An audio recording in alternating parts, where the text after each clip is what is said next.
Welcome back to my channel. Today I want to show you a lens I picked up off of Craigslist, of all places, for $85. It comes in this stylish case with a custom duct tape job. I actually like the duct tape. I think it gives it some personality.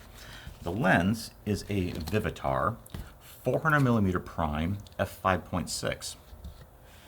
There was an elderly gentleman. He used to be a film photographer. He doesn't shoot anymore. And this lens had been sitting in his closet for years. And he finally decided to part with it. The first thing I noticed is that it is in spectacular condition. This thing has no wear marks whatsoever. It's beautiful. The front element has no blemishes. The aperture blades, and this is always kind of an issue with older lenses, that they sometimes are seized up. The aperture blades, get it so you can see it, still work. There are like 4 to 5 specks of dust on the inner elements. That's not a big deal whatsoever, and dust just isn't uncommon inside of lenses. I used to have the Canon 100-400 Mark I, the dust pump, and oh my god, that thing was terrible. I had to send it in like once a year to Canon to get power washed out, and it still came back with dust. So what is the trade-off for $85? Well, obviously we don't have autofocus, and we don't have optical image stabilization. Well, is that a problem? For some, it would be. Not for me. I'm willing to try this out. I'll be shooting on the G9. Like all mirrorless cameras, we have focus peaking. And even with my current lenses, I still have to rely on manually focusing once in a while. So I don't have issues with manual focus. Also, with lots of these mirrorless cameras, we have IBIS, in-body stabilization. So I have some sort of stabilization going on. Now granted, I'm going to be shooting mostly from a monopod or from a tripod, but I will try some handheld shots just to see how it works out. Ultimately, it's about the image quality. Do the optics of these old lenses hold up to today's optics? Well, that's what we want to find out.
spent quite a few weeks testing this lens off and on. In fact, if you're paying attention, you'll probably notice that my hair is longer now than it was in the introduction.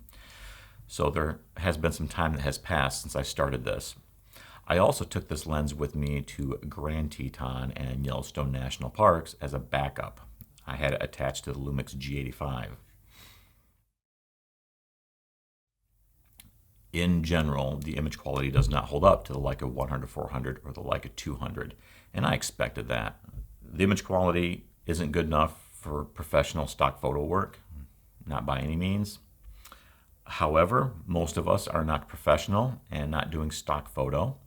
We're just sharing on Instagram and Facebook. And with that said, the image quality is good enough for that, okay? Most of your friends and family aren't going to care. They're not going to be pixel peepers.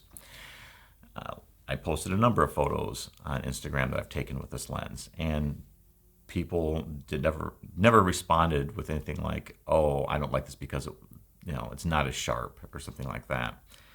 They see a bobcat, they see an owl, they see subjects they like, and they hit like, and you get the like that you want. Okay, let's be honest. On social media, it's all about the likes. So for that, this lens is good enough. You need to use a tripod or monopod or a beam bag. You really need to support this lens. I tried hand holding it on a micro four thirds. That's basically an 800 millimeter field of view. And even with in-body stabilization on the G9, it just wasn't working out. The images were just blurry. They didn't turn out well at all. I didn't even bother showing them in this video. All right, I'm going to wrap up this video and get it uploaded finally.